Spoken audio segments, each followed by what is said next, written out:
7 ans de réforme, des dizaines d'annonces, un mot d'ordre qui a souvent été répété, ce qu'on a appelé le fameux choc de l'offre. On nous a promis de la simplification, de la transition énergétique, une réglementation mieux maîtrisée.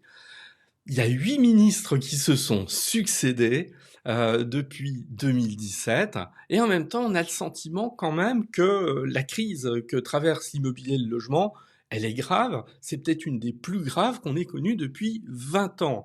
Alors qu'est-ce qui a réellement changé depuis 2017 ? C'est le moment de faire un bilan lucide parce qu'il y a un gouvernement qui est tombé, on est dans l'attente de la nomination d'un nouveau gouvernement, d'un nouveau ministre ou d'une nouvelle ministre du logement. Donc, on va regarder un petit peu tout ça rapidement, loin des slogans et des postures, parce que c'est pas du tout mon truc. Donc, politique du logement, le bilan des 7 ans de politique d'Emmanuel Macron, Passion Immo, épisode 121, c'est parti.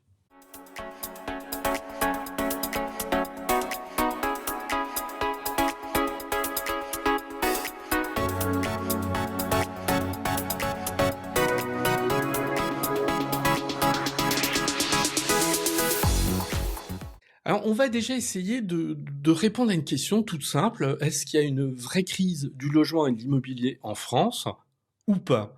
Bon, la réponse c'est oui. J'ai glané quelques chiffres parce que je veux pas faire, je pourrais tenir 1 heure sur cette question, mais il y a des chiffres qui sont assez éloquents.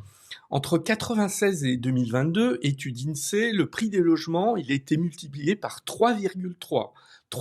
Une multiplication des prix du logement par 3,3. C'est énorme. En 20 ans, hors inflation, ces 20 dernières années, le prix des logements, c'est plus 88%. Donc, que l'on prenne un temps long ou un temps plus court, on a une augmentation qui est absolument considérable. Pénurie de logements. On le voit bien, là, il n'y a même pas besoin de regarder au niveau des statistiques, c'est une réalité. Et puis, construction neuve, on construit pas assez, on en est très très loin. Là, par exemple, si je prends la période actuelle, de août 2024 à juillet 2025, moins 22% de construction de construction en moins par rapport à la période 2019-2020, pour donner simplement une comparaison. Le logement social, on est quasiment à 2,5 millions de ménages qui sont en attente. Il y a une file d'attente qui n'a jamais été aussi importante. Et on voit mal, en plus, comment elle peut se résorber. Le mal logement, la Fondation Abbé Pierre, elle continue de dégrainer des statistiques, là encore, qui sont un petit peu embêtantes. Plus de 4 millions de personnes peuvent être considérées en France comme étant mal logés. L'effort financier des ménages pour acheter, oui, il est réel. Les taux ont augmenté, les prix, même s'ils ont diminué, là, ils sont en train de repartir à la hausse. Donc, difficulté évidente des ménages à acheter. On a eu un effondrement des transactions, même si c'est reparti un petit peu, ça reste extrêmement timide. Et cette difficulté d'accès à la propriété, elle se résume à un chiffre, c'est que depuis quelques années, le taux de propriétaires en France, il stagne, voire il diminue un petit peu, ce qui est assez nouveau si on fait une comparaison avec les 40-50 dernières années. Donc voilà, la réponse publique, est-ce qu'elle est suffisante ? Certains pensent qu'elle n'est pas suffisante. Là, à la limite, je ne vais même pas rentrer dans ce débat parce que on pourrait contredire cette réponse publique insuffisante par les difficultés budgétaires. Donc je trouve que là-dessus, les choses sont pas aussi simples que les slogans parfois veulent bien le résumer. Bon. Bref, il y a une situation de crise qui est réelle. Maintenant, moi, ma question, est-ce que c'est purement français, une situation purement française, ou est-ce qu'on a une situation européenne qui est quand même difficile ? C'est la deuxième solution. C'est-à-dire que, certes, il y a des particularités françaises, mais où que l'on se tourne partout en Europe, sauf peut-être en Espagne pour des raisons, là encore, qui seraient trop longs à détailler ici, mais quand on se tourne vers l'ensemble de nos partenaires européens, on voit bien qu'il y a une crise qui est présente et qui est d'ampleur. parfois même plus grave. En Allemagne, la difficulté à construire des logements neufs, elle est beaucoup plus considérable que chez nous, ce qui peut sembler un petit peu étonnant. Aux Pays-Bas, il y a un déficit considérable de logements. Au Royaume-Uni, je prends par exemple une capitale comme Londres, la situation du logement à Londres est sans aucun doute plus difficile qu'elle ne l'est à Paris. Alors, ça ne nous sauve pas de faire cette comparaison, mais simplement que cette difficulté par rapport au logement, cette crise de l'immobilier, c'est pas une particularité française. Certes, il y a des originalités françaises, j'en ai décrite un certain nombre, mais elle est malheureusement largement partagée, ce qui montre l'ampleur de la difficulté et qu'il y a des raisons qui sont aussi des raisons de circonstances liées aussi à une sortie de crise Covid qui s'est mal amorcée quand même pour une grande partie de l'Europe et même une partie du monde, il faut le dire, et le logement, il est venu en première ligne ici. Pourquoi je commence par ça? Parce que autant je peux être extrêmement critique sur des points de la politique d'Emmanuel Macron depuis son élection, depuis 2017 et sa réélection, mais il y a un argument, moi, que je n'aime pas entendre, que j'ai entendu parfois en disant « oui, mais de toute façon, c'est quelqu'un qui n'aime pas l'immobilier et il fait tout pour détruire l'immobilier ». Alors évidemment, c'est un petit peu de la polémique de réseaux sociaux, mais je l'ai suffisamment entendu pour me dire qu'elle était partagée. Je ne la partage absolument pas. Je trouve même l'argument ridicule, mais tout simplement, le fait de ramener ça à une comparaison européenne montre bien voilà, qu'il n'y a pas une spécificité française à la crise de l'immobilier. C'est juste ça que je voulais démontrer rapidement. Ça sauve pas tout, parce que comme on va le voir, je vais être assez critique sur un certain nombre de points. Alors, maintenant, on va regarder, mais sans aller dans le détail, parce que ça prendrait des heures, on va regarder quels sont les points saillants de cette politique du logement, de l'immobilier depuis 2017. Est-ce qu'il y a des choses qui se sont passées ou pas? Est-ce qu'il y a une sorte d'attentisme? Parce que c'est vrai que là encore, on a un tel tourbillon de l'actualité, voilà, une information en chasse une autre, on est en plus dans une activité internationale difficile, anxiogène, il faut le reconnaître, et donc il y a tendance à venir, c'est tout à fait logique, en priorité par rapport à d'autres considérations. Donc on va regarder tout ça. 8 ministres du logement depuis 2017. On n'avait jamais vu une valse de ministres du logement aussi importante. Donc ça, c'est un premier point. Est-ce que c'est... Alors, il y a des raisons politiques, etc. Oh, je ne reviens pas là-dessus, on le sait tous. Est-ce que c'est un point positif ou négatif? C'est un point extrêmement négatif. Parce que c'est bien simple, il est évident que si vous avez une telle succession de ministres, de responsables sur un sujet en particulier, là ici le logement et l'immobilier, cette valse fait qu'il y a une difficulté de cohérence d'ensemble. Bon, pour certains ministres, c'est pas nécessairement un drame. Pour celui-là, c'en est un.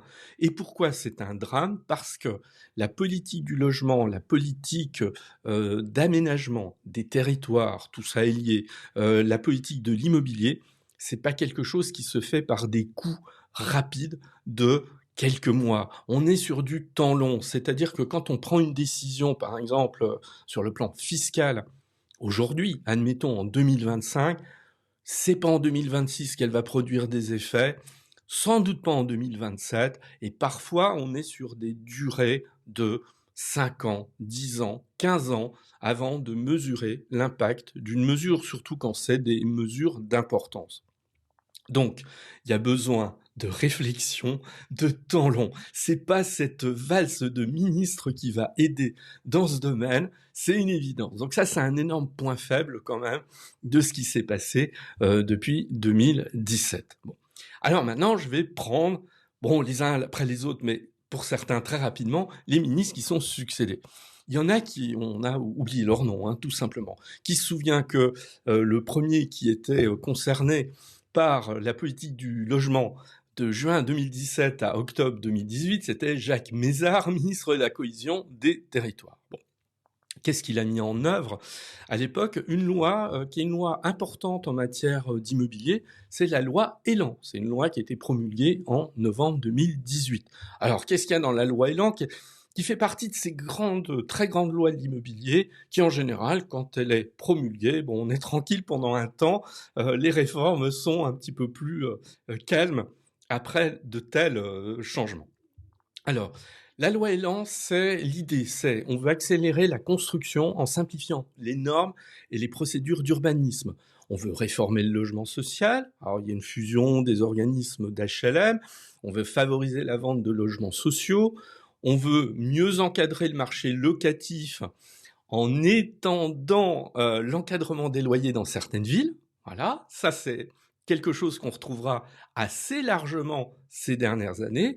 On veut lutter contre l'habitat indigne et on veut adopter le logement aux nouveaux usages. On veut assouplir les règles d'urbanisme pour les projets numériques, la colocation, etc. Donc c'est une loi qui est plutôt intéressante. Elle marque en fait l'observation selon laquelle nous sommes peut-être allés trop loin en matière de normes, et donc de complexité de la construction, pour prendre cet exemple, et qu'il faut un petit peu lever le pied pour donner un peu plus de liberté, un peu plus de souplesse. Alors là, on a du recul, parce que 2018, on est 7 ans après, est-ce que la loi elle a rempli ses objectifs? Bah oui et non. C'est-à-dire que si on est sur l'idée d'accélérer la construction du logement, bah c'est un échec total. Ça là-dessus, on va pas. Voilà. Donc, vous voyez, il y a quelques minutes, j'atténuais la responsabilité d'Emmanuel Macron dans la crise française en rappelant que c'est quand même une crise européenne. Là, on a clairement une loi dont on avait des objectifs et des ambitions assez fortes, mais qui n'a absolument pas rempli ses objectifs. Donc, dommage, mais en tout cas, voilà, c'est le constat qu'on peut en dresser. Bon. Ensuite, on a un ministre qui est arrivé, Julien Denormandie. Alors, il est resté quasiment 2 ans, d'octobre 2018 à juillet 2020. Alors, Julien Denormandie, c'est sans doute un de ceux qui a imprimé une certaine marque à la politique du logement. Je vais prendre 2 exemples. Je vais en prendre 3 même. Bon, déjà, il a quand même consolidé, il a fait une mise en œuvre opérationnelle par des décrets, etc., de la loi Elan. Bon, on va dire c'est purement réglementaire, voilà.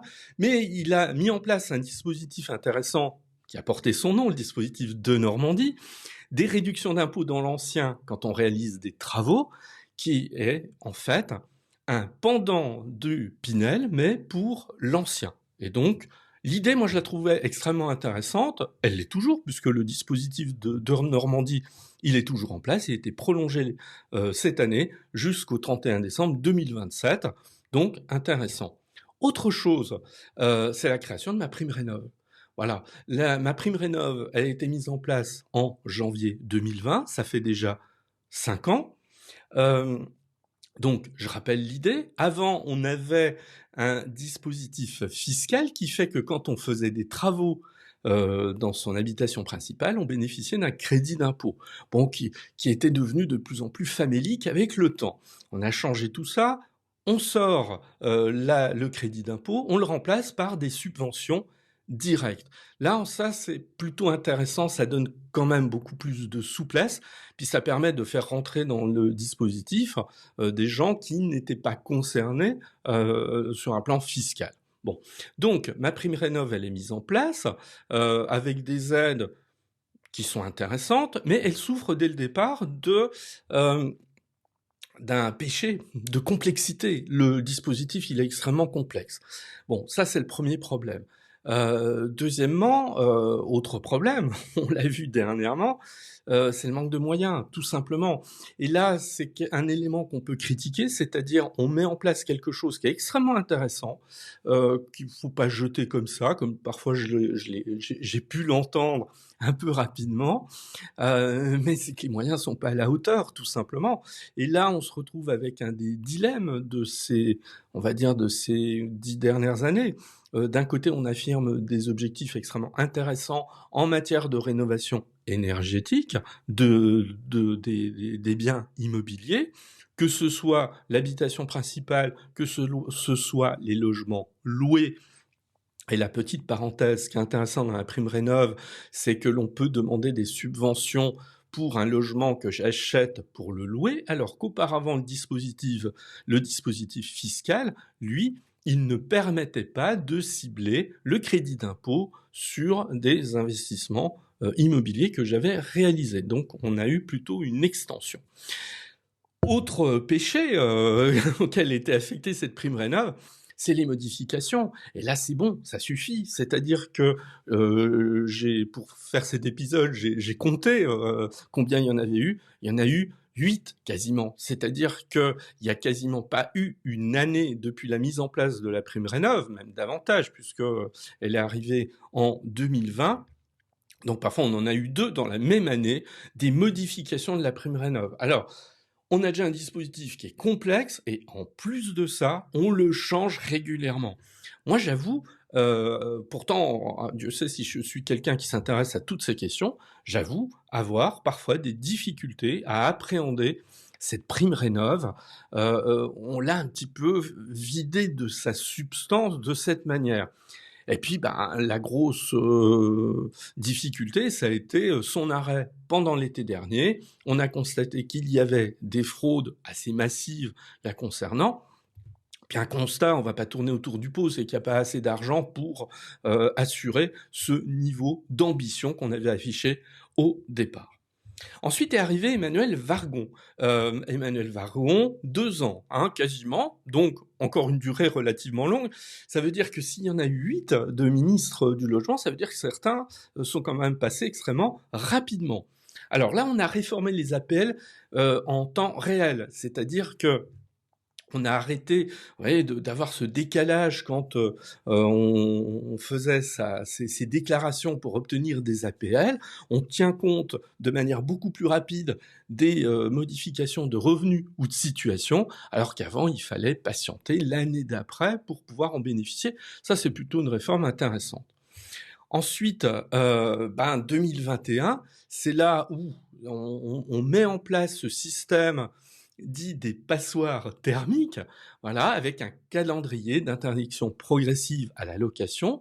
Ça arrive, c'est assez récent en fin de compte, parce que 2021, c'est assez récent, mais on est au cœur de la discussion. Est-ce que là, on a été trop ambitieux? Est-ce qu'il aurait fallu envisager les choses de manière beaucoup plus lente? Parce que je pense qu'il faut être aujourd'hui assez... tant pis, je vais dire le mot, même si je m'attire des foudres, il faut être un peu stupide pour prétendre que l'adaptation de notre habitat au réchauffement climatique, c'est quelque chose de secondaire. Évidemment, c'est prioritaire, mais ça, c'est pas tant le problème de savoir à quel rythme on le fait, avec quelles aides et avec quel budget. Et là, on voit bien que, de nouveau, on est coincé par rapport à une situation budgétaire qui nous empêche quand même d'avoir les coups des franches sur ce plan. Ensuite arrive Olivier Klein, 2022-2023. Alors là, on sort du Covid et il y a un certain nombre de choses à mettre en place. On a mis en place à ce moment-là, on l'a oublié. Moi, je ne m'en souvenais même pas quand j'ai fait cette revue de détails. Je me suis dit, ah mais oui, il y avait eu ça, ce qu'on avait appelé un bouclier loyer. On avait plafonné temporairement l'augmentation des loyers, ce qui avait fait hurler certains propriétaires, il faut le reconnaître. On avait fait un plafonnement temporaire parce qu'on craignait qu'avec le retour de l'inflation, les propriétaires ils bénéficiaient de marges de manœuvre plus importantes pour augmenter les loyers, donc les reporter sur leurs locataires. On a étendu l'encadrement des loyers dans de nouvelles villes, donc c'est-à-dire on prolonge le dispositif issu de la loi Elan. Et là, je fais une petite parenthèse. On voit clairement que là, il y a une ligne directrice tout au long de ces dernières années, c'est d'étendre progressivement la possibilité pour les villes de mettre en place l'encadrement des loyers. Alors, le dilemme, on le connaît. Il y a une réalité de flambée des loyers dans un certain nombre de métropoles en particulier. Donc, on adopte cette réponse, mais en même temps, en faisant ça, on réfrène quelque part les ambitions d'investissement immobilier de certains dans ces villes qui se disent oui, mais à quoi bon investir si je subis l'encadrement des loyers? J'avais consacré, alors il y a déjà quelque temps, un épisode sur cette question. On s'était concentré sur la ville de Montpellier qui allait mettre en place cet encadrement des loyers, et j'avais interviewé une avocate qui était montée en ligne pour combattre judiciairement cet encadrement des loyers dans la ville. Ça avait permis de discuter sur ces problématiques d'encadrement des loyers qui sont assez complexes. En 2023, on prend une décision, alors là, qui a fait couler beaucoup d'encre. On ne renouvelle pas le dispositif Pinel. Je rappelle que le Pinel, c'est ce dispositif qui permettait pour un propriétaire bailleur en achetant dans le neuf de bénéficier en retour d'une réduction d'impôt assez importante, qui était évidemment un pourcentage lié à l'investissement, mais en échange, il devait s'engager à louer pendant un certain nombre d'années ce logement qu'il avait acheté dans la construction neuve. Indéniablement, ce dispositif, alors qui s'appelait autrement avant le Pinel, il a eu un effet absolument positif sur la construction neuve. Vous aviez certains promoteurs qui n'hésitaient pas à reconnaître que dans certains cas, il y avait des programmes où quasiment la moitié, alors évidemment, ils n'étaient pas tous dans cette configuration, mais dans leur cas, quasiment la moitié s'écoulait grâce à du Pinel. Bon, il prend fin. Le problème ici, et ça sera un petit peu un élément de ma conclusion quand je vais y arriver, c'est pas tant la disparition du Pinel, alors j'en ai parlé assez longuement à travers des épisodes, c'est le fait que ce soit pas clair à un moment donné, on ne sait pas. Si je me reporte à 2023, est-ce qu'on va l'annuler? Est-ce qu'on va l'amoindrir? Est-ce qu'on va quand même le conserver, etc. Enfin voilà, c'est ces atermoiements. Est-ce qu'on va le remplacer par autre chose? C'est-à-dire, on ne sait pas. Ce qui a manqué, je trouve, dans cette période, c'est que le ministre, ou le Premier ministre, peu importe, ou le ministre des Finances, disent clairement, voilà, on arrête ce dispositif, et à la limite, on ne le remplacera pas. Enfin voilà, ça peut sembler un petit peu brutal, mais je trouve bien préférable à un moment donné de dire les choses plutôt que de laisser dans l'ombre des décisions de ce type. Et c'est ce qui a été le cas. Alors là, je trouve que sur le Pinel, il y a un défaut de communication assez désastreux quand même, et qui est jamais très positif pour un secteur d'activité. Ensuite, nous avons eu Patrice Vergriete, donc qui était ministre délégué chargé du logement. Bon, il a commencé à annoncer des réformes liées au PTZ. Alors pareil, je vais dire un mot sur le PTZ. La communication autour du prêt à taux zéro, c'est un désastre. Pourquoi c'est un désastre? Parce que, là encore, si je résume, à un moment donné, nous avons même eu le ministre des Finances de l'époque qui avait annoncé sa disparition totale. Bon, et quelques mois après, on revient sur cette disparition totale. On dit non, finalement, on va quand même le maintenir. Et on le maintient tellement que quand l'ancien Premier ministre est nommé, avant François Bayrou, pour resituer les choses, quand il est nommé, il dit non, on va non seulement le prolonger, mais on va l'étendre. C'est-à-dire qu'en fait, en quelques mois, on passe d'une communication sur sa potentielle disparition à au final, ah non, finalement, on va l'étendre. Moi, je trouve que là, encore un problème de communication, un problème de cohérence.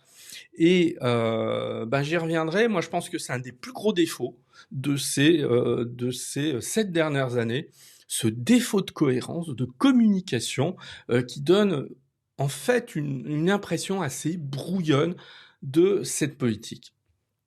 Alors, ensuite, je passe Christophe Béchu. Il est sympathique, Christophe Béchu, mais il est resté même pas un mois. Bon, donc, c'était vraiment un passage éclair. Tout ça pour dire que certains ministres du logement sont vraiment passés très vite. On a ensuite Guillaume Kasbarian. Bon, il n'est pas resté très longtemps, il est resté 7 mois. Alors lui, il a voulu agir sur un autre dossier qui est celui, notamment, je veux rendre plus facile l'éviction des personnes qui font du squat. Je veux faciliter le départ de locataires mauvais payeurs, etc. Bon, voilà, il veut aussi assouplir la loi SRU, qui oblige les communes à faire du logement social. Bon, lui, il est clairement dans une idée de renforcer le pouvoir des propriétaires bailleurs et de fluidifier finalement le marché en le rendant plus accessible. La loi SRU est un des éléments. C'était intéressant, mais il est resté trop peu de temps pour qu'on se rende compte finalement des choses. Et arrive Valérie Létard. Alors Valérie Létard, ça fait 12 mois là quasiment, je crois qu'elle est là, parce oui, elle est arrivée en septembre 2024. Alors là, aujourd'hui, c'est une ministre démissionnaire, hein, donc elle est dans l'attente finalement de la nomination du gouvernement. Alors, Valérie Létard, bon, je ne vais pas faire il ne s'agit pas de faire de l'idolâtrie, mais je pense sincèrement qu'avec De Normandie, c'est sans doute une de celles qui a eu la vision la plus cohérente et qui, elle, maîtrise clairement le domaine de l'immobilier, du logement. Ça se sent à travers ses discours, etc. Elle connaît les acteurs, on voit elle sait de quoi elle parle. Voilà, pour le dire un petit peu simplement. Elle a fait beaucoup de choses, c'est-à-dire en 9 mois, en gros, moi je trouve qu'elle a fait énormément de choses.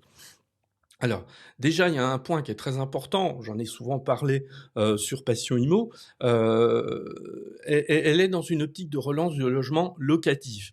La création d'un nouveau statut du bailleur privé, elle, c'est son truc, hein, elle s'est investie de manière extrêmement forte sur ce dossier, puisqu'elle l'a inscrit dans, j'ose à peine dire le projet de loi de finances, compte tenu que le gouvernement a démissionné, mais clairement, on est dans une optique, avec elle, hein, en tout cas, dans une intégration de nouvelles mesures fiscales pour relancer l'investissement locatif.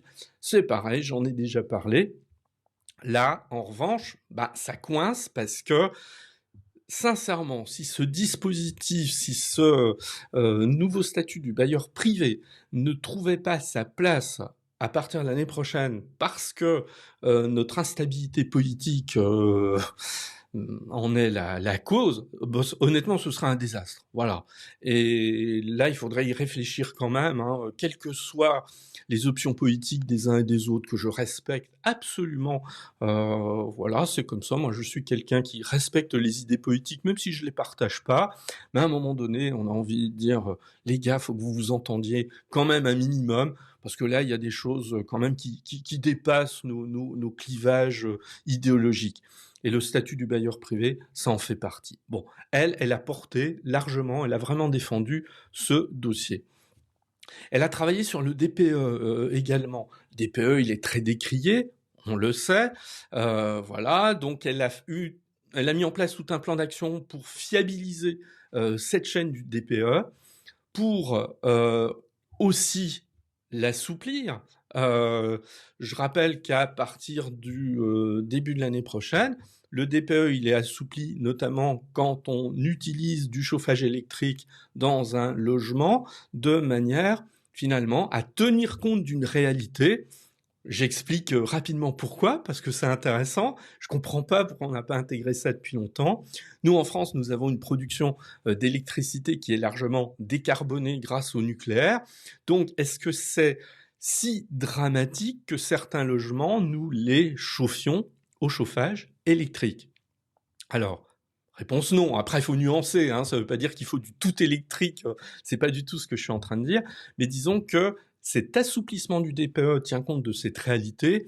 Et là, moi, j'aime bien le pragmatisme. À un moment donné, on a des objectifs, mais on les adapte. On n'est pas figé dans des postures. L'élargissement du champ d'application du prêt à taux zéro, bah, c'est elle quand même aussi qui l'a portée, donc intéressant. Je rappelle une autre mesure, encore très intéressante, mais attention, elle va s'arrêter au 31 décembre 2026. C'est le fait de bénéficier d'une exonération de droits de succession quand des parents, des grands-parents, des arrière-grands-parents, des tantes et des oncles font une donation à leurs enfants, petits-enfants, neveux, etc. Bon, sous certaines conditions, il faut regarder un peu tout ça. Ils bénéficient d'une exonération de droits de succession supplémentaire par rapport à celle déjà existante quand ceux qui reçoivent cette donation le font pour acheter un logement. Donc là, on a un dispositif très intéressant.